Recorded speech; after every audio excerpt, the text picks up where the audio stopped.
State Republican legislators officially redraw North Carolina's U.S. House districts, and the governor says DMV operations are now running more smoothly with new funding and new policies in place. This is State Lines. Quality public television is made possible through the financial contributions of viewers like you, who invite you to join them in supporting PBS-NC.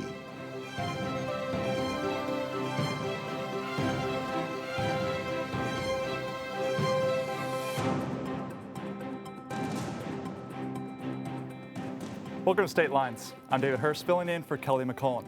A big week in Raleigh this week. Joining me to break it all down, political analyst Joe Stewart, Representative Allison Dahle of Wake County, Senator Benton Sawrey of Johnston County, and North Carolina Forward Party Chair Patrick Newton. Gentlemen, lady, thank you all for joining us today. We appreciate it. Thanks for having us. So let's talk about redistricting, the big story of the week. We talk about redistricting. The Republican-led legislature, they approved new congressional districts this week. The plan reshapes Eastern North Carolina's District 1, moving Democratic Representative Don Davis into District 3. Republican Representative Greg Murphy's 3rd District is now a bit less GOP leaning as a result. Statistically, North Carolina will have a pretty good chance of increasing its 10-4 Republican majority in the U.S. House to an 11-3 Republican majority. Here's a clip from the House committee just this week. The new congressional map improves Republican political strength in Eastern North Carolina. It moves NC1 from a district where President Trump earned 51% of the vote in 2024 to a district that would have produced 55% of the vote, an increase of 4 points. To balance the strength, NC3 would lose the same amount that NC1 gains, 4 points, moving it from a district which Trump performed at 60% of the vote in the previous map to 56% in the new map. So we've got the first redrawn congressional district mid-decadal in North Carolina history that wasn't at the request of the courts. So there's another record for us. There is no competitiveness. We no longer have a district that is competitive. A lot of debate this week, a lot of shake-up in District 1 and 3. Joe, what are the implications of all this? Well, you know, the interesting thing is for the legislature, the requirement is taking the census data, and that's performed on April 1st of every first of the decade, the years that end in 0, and then apportioning the population across all of the districts so that more or less the population within a district is equal. The state constitution limits the legislature to doing that once a decade for state legislative districts, but there's no limitation on congressional districts. I think the implication here is, and people often ask the question, what does this mean to say that a particular map leans one way or the other? It's really a statistical calculation based on the historical voting patterns. Who do the people that live in that part of the state tend to vote for, Democrat or Republican, by comparison to how well the candidates for those parties do statewide?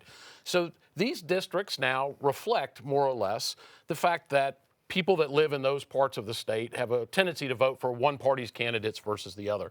I think to some extent that there is oftentimes used this expression, gerrymandering, to give the impression that all of the consideration is based on clustering like-minded voters. But one of the significant phenomena, not just in North Carolina but across the country, is people, Americans, have consistently over the last couple of decades chosen more frequently to live in proximity to people that they agree with. Of the 2,700 or so precincts in North Carolina, the building block of a legislative or congressional district, only a few dozen of them are competitive. It's just a phenomenon that people are living more in proximity to people they agree with politically. And so that's probably, as much as anything else, a reflection of what these district lines represent is just that reality. Now, the movement out of one district into another, and in this regard, the 3rd district now a little less Republican leaning. So the peril that Republicans might face is if there is a midterm election or a presidential election that is a big blue wave, a lot of Democratic enthusiasm for one reason or another, it makes a district that might not otherwise have been more competitive for Democrats more competitive. But I think as far as that goes, this is a midterm election. The turnout will be lower. We may see some interesting phenomena based on the fact that Don Davis, the incumbent in the 1st, no longer lives in that district. He may have to move, although he's not required to. But generally speaking, politically, you want a candidate to live in the district that they're going to represent. But at the end of the day, I think the legislature's done what they feel like they needed to do. to answer the question of what does the state need to reflect in terms of the congressional districts, given the realities of the 2026 midterms. Other states are doing these kinds of things as well now. It is, to some extent, a little unprecedented, but we'll see. Sometimes the thing that we have to remember is the districts are drawn on the census data, but the state has grown by over 500,000 people since April 1st of 2020, which is when the census data that was used to draw these maps was compiled. Representative Dahle, the Democrats have called this a partisan power grab. How do you see it? What are some of your concerns with the way these maps have been drawn? Well, when I ran on one map, came in on another map, and I've been on different maps each and every time, and it makes it confusing for the people of the state to learn what their new district is. And I think that's the part that really frustrates me is it's not the leaders. We have maps in front of us that tell us where our district is. It's the public that they have to keep on, and this will be the third change. And so those people don't get to know if they get to know their representative and they work with them, now their representative could or could not have changed. And I think it's unfair to the people. I think the people need to be allowed to have a secure, just at least one secure thing right now. We don't have a lot of security right now, or I don't feel like we do. And I feel like in times past, we've done it every 10 years, and unless the courts order it, I just didn't think it was needed. Senator Sawrey, your response to voters who might be concerned about representation? I think certainty is with knowing what district you're going to be in. I mean, that's a fair point, and I don't think the General Assembly has been responsible for that. I think if you look at the maps we've had, there have been 7 redraws maybe in the past 14 years or so, and I think 5 of them have been court ordered. And I mean, at the end of the day, the maps have held up, and I think we've been vindicated as a Republican majority in the General Assembly with respect to how things are supposed to operate. I think Joe's point earlier about people self-sorting is really interesting. If you go back and you look at Mike Easley's victories as Attorney General as governor, you look at Roy Cooper's victories even as Attorney General versus his time as governor, you see the number of competitive counties where Democrats had a majority is consistently getting fewer and fewer. I mean, they used to win a majority of the counties, and now they're barely winning double-digit counties at the end of the day. So, a point that's been made is several years ago we had a 7-7 map that was drawn as a result of a court order, I think, by Bob Orr, former Supreme Court justice. And that map, I would argue, and I mean, several nonpartisan election observers did, that was actually a gerrymander in and of itself because it split Raleigh and it split Charlotte in several different congressional districts. Had Republicans done that, people would have been screaming about it because of the way that we went into cities and municipalities and divided them up in order to weight certain other districts in a particular way. We are not a parliamentary system where there's a proportional representation that if a party gets 51% of the vote, they should be allocated 51% of the seats. We're based on where people live and geographic representation. And even in some of the prior cases challenging the General Assembly's own maps and the congressional maps, the plaintiffs' experts in those cases found that at a base level, because of the way that North Carolina's population is distributed, the Republicans have a structural advantage with respect to the number of congressional seats, Senate seats, and House seats under our maps. Until the Democrats start appealing to rural voters again, they're going to have this issue. And the party needs to come to the voters rather than asking the maps to be drawn to chase the policies they want to see implemented. Patrick, where do you see things going from here? The governor can't veto redistricting, so is a court challenge inevitable, you think? I think there'll definitely be court challenges, but, I like to look at the numbers that we're talking about. You look at registered voters in the state of North Carolina, there's more unaffiliated voters than are Democrats or Republicans, but at the moment, we don't have any representation in the current two-party system. So if you look at the two primary parties and the maps, and I totally understand your point that we are not proportional, but I feel that it should be a factor. The fact that we're debating whether or not for a total of 14 congressional seats is 10-4 or 11-3 the appropriate mix, when the registered Democrats and registered Republicans in the state are about even, then I think the maps should fall somewhere around 7-7 or maybe 8-6 for, a party that has a little more geographic strength.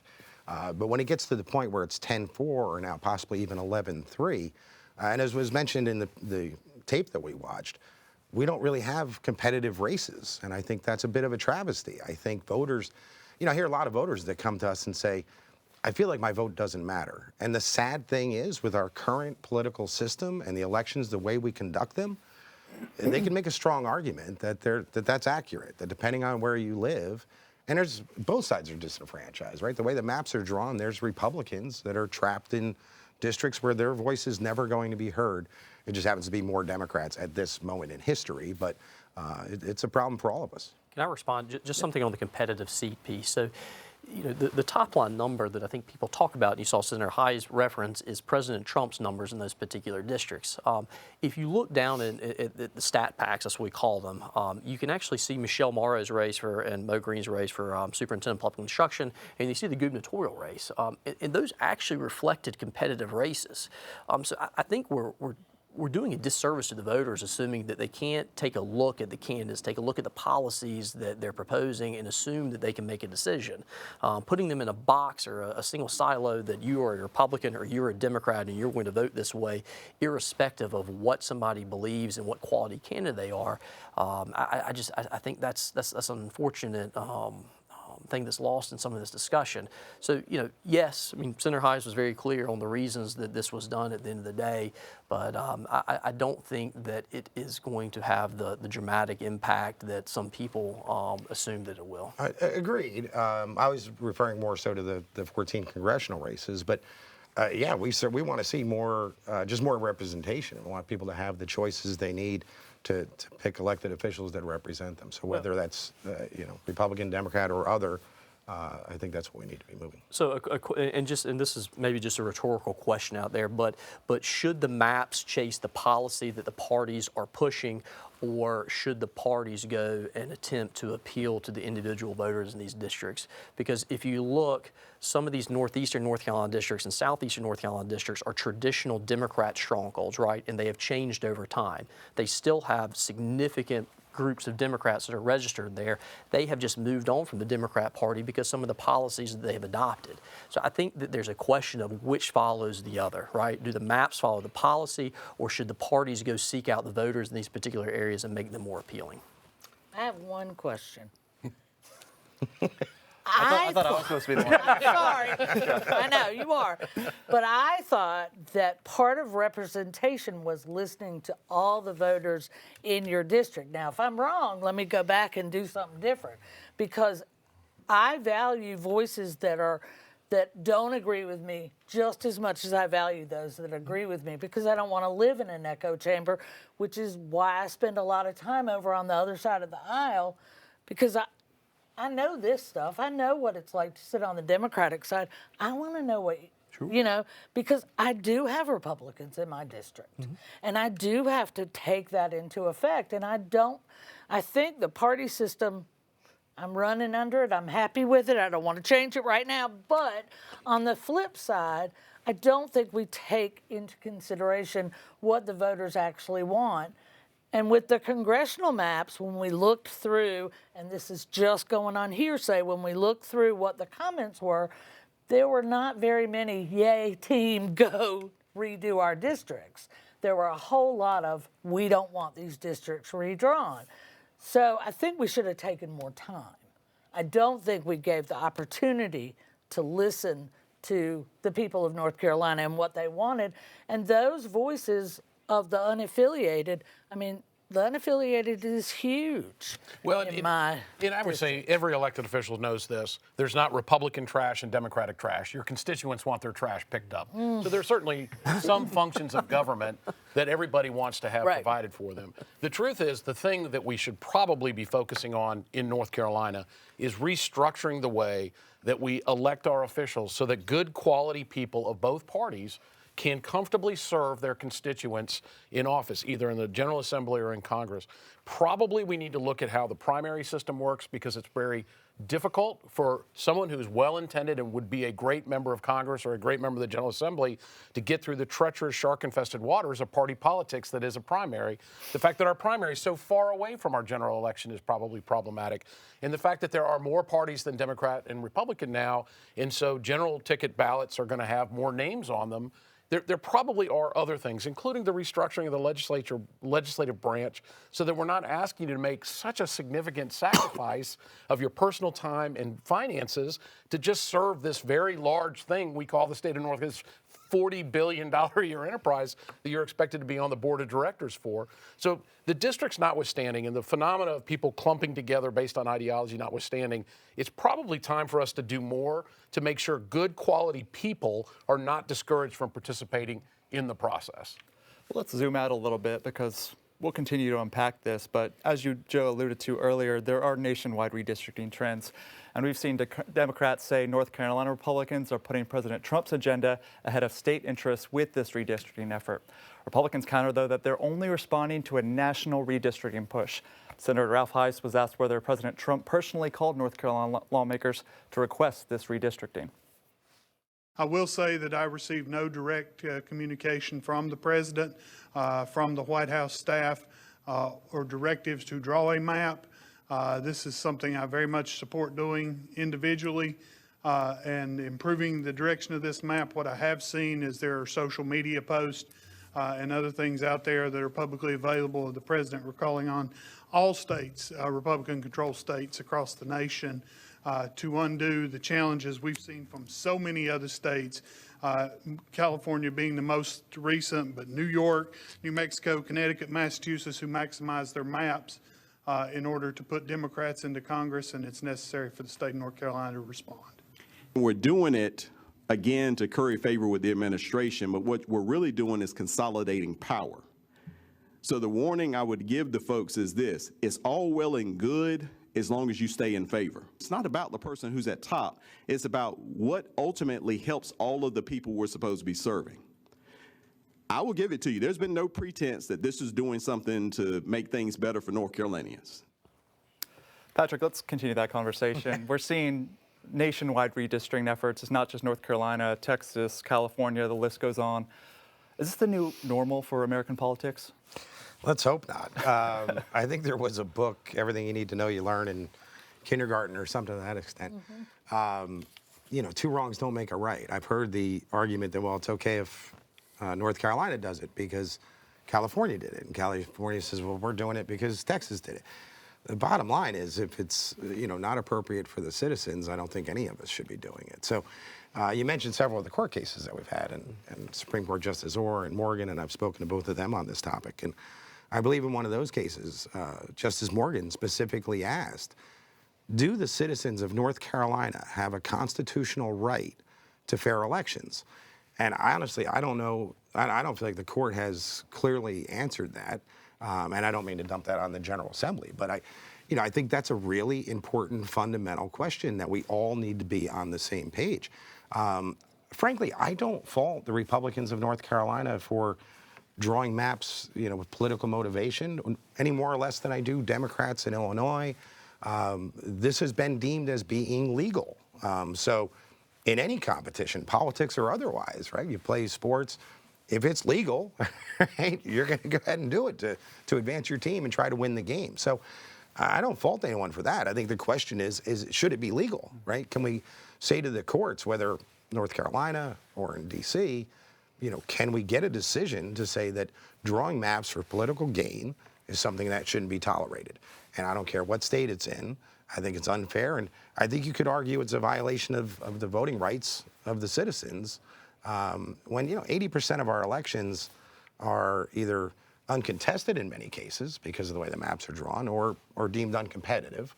But ironically, as you mentioned, right, the primary is where you can have an impact, but over 80% of us don't bother to vote in the primary. So I don't think the average voter really understands how all this works, and that's a bit of a travesty. So I know everyone at this table wants to educate and engage voters, and, you know, one thing we could all agree on is how can we get people to learn with this current system, how could you be more involved and how could you have a real impact? And I would challenge every voter in North Carolina and across the country, as you said, right? Look at the candidates for who they are.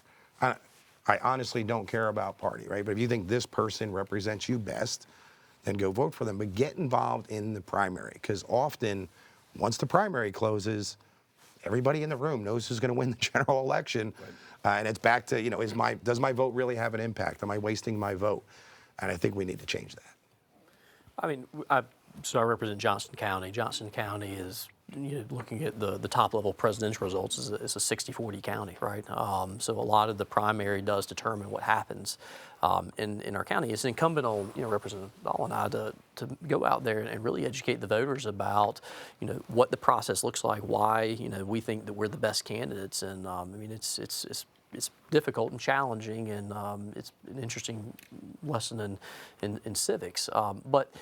To your point about this, the Supreme Court has opined and said that redistricting is inherently a political task, right? I mean, so it would become a political question at the congressional level and the state level about whether to move to a system that you talked about, some type of proportional representation system. I think probably history in a 30,000-foot view is important here. So everybody talks about it, but North Carolina Republicans did not invent the concept of partisan redistricting. Absolutely not. I mean, the textbook example in civics classes and political science courses is a district that was drawn by the Democrats in North Carolina in the middle of the state. I mean, Democrats in North Carolina weren't even drawing contiguous congressional districts. They're using something called touch point continuity in order to have districts snaking all over eastern North Carolina and central North Carolina in order to preserve certain things that they wanted to accomplish in their drawing. I had a lady from New Jersey, of all places, email me this week and how dare you redistrict? And I was just curious. I looked. New Jersey has 12 members of their congressional delegation, 3 of which are Republicans. 20-something percent, I guess, was that 1/4 of them, so 25% of them. Well, they gave Donald Trump 46% of their vote in this last presidential election. So I flipped the question back to her. Sometimes I respond to emails like that. Well, I mean, it's tempting. Isn't this, Right. Isn't your own state doing the same thing that you're accusing North Carolina of? And her response was, no, we didn't do it by gerrymandering. Because of course not. So there's a certain tribal nature to this, and everybody wants to think that their own side is doing it. And you can go around the nation and find similar examples. And each state's unique, right? Each state's unique in how their population's dispersed, how their local politics are conducted. I think that's what makes it special, and so that's why I would hesitate to try and force a solution on us. But I do think the parties need to do a better job communicating their policy. I think they need to do a better job educating voters about what the process looks like, and I think the candidates also need to do a better job communicating what it is they intend to do when they're running for office. And I would love to see us quit fear-mongering. I would love to see us talk about the issues actually. I mean, during when I first ran, I was not as tuned in as I am right now. And I really didn't have any idea that the primary was where the race was. And I went through the primary, and then all of a sudden everybody was like, oh, you're fine. And I was like, what do you mean I'm fine? They're like, what are you talking about? I'm fine. One in November I got to work? Yeah. I was like, that's the big one. And it was like, no, you're okay. And it was as if I had fallen off the face of the earth and my name. And so I don't know that I agree with you. I would like to see, I think that's why people don't have any interest is because they're like, oh, well, the Democrat's going to win or the Republican's going to win. I don't know, though. Can I follow on up? So, no, but to your point, I've looked at the map. You're in a Republican district. Sure. It actually has, kind of fair lines and shape to it. So the majority of the people in that district are going to want a Republican, and I think that's great. And that's where the primary comes in, right? So would you agree, though, that that's, all of us need to help educate people, because I think the voters say exactly what you just said to themselves. Why would I care about the primary? I'll let the parties figure it out. And in your case, let's say, and then when it comes to general election, I'll go vote for the Republican. They don't realize, well, then you don't know which Republican you're getting. And not all Republicans are the same, and not all Democrats are the same, and not all people are the same. Newsflash, right? So, if we could get more people to understand and engage in the primary, even in districts that are, heavily weighted to one side, that's okay. As Joe said, people tend to congregate with like-minded people. That's, there's nothing wrong with that. Well, I think primaries are healthy, right? I mean, I think they should be. I don't think they are at the moment. Well, I think they can be, and I think that it's the responsibility of the candidate to make it so, right? I think the candidates that are running in that primary need to do a really great job getting their message out, telling voters, why they feel that they're the best particular candidate in that circumstance. It's interesting you talk about Johnson County being a Republican county, and that you've talked to Justice Orr. So, North Carolina is unique in that we have one of the strongest constitutional anti-gerrymandering positions or provisions in the nation. We have the Stevenson decision, the whole county provision in North Carolina. So Johnson County is a Republican county, single county district, because you take the population of North Carolina, you divide it by 50, and if your county is that population within plus or minus a certain percentage, you have to be a whole county district. Think about the possibilities if we didn't have that from a gerrymandering perspective, right? You could go up and you could splice Johnson County 4 ways, Wade and Wake County, and create 4 more Wake County seats. I mean, so we don't have that. And that was actually a decision, I believe, by Justice Orr back in the early 2000s that put that protection into place. And so that has gone a long way towards making sure that you have, contiguous districts that protect communities of interest and really reflect people. I mean, we have county clusters beyond that and districts within county clusters that do it. So, I mean, there are very strong guardrails that other states look to around the nation in how we draw our legislative maps. And I think even with these maps on the congressional level that we looked at, if you look at communities of interest and preservation of like-minded people, the inner banks and the outer banks area are now finally within one single district together. Yeah. I mean, it makes sense that the outer banks should be together as part of one congressional district, right? Great. A concluding thought, Senator. You got 10 seconds. Senator Sawrey said part of the problem is the county maps. Sure. Is they don't really reflect the way the state's demographically. So I think the two of you should co-author a bill to completely redraw the state's county maps. That wouldn't be controversial at all.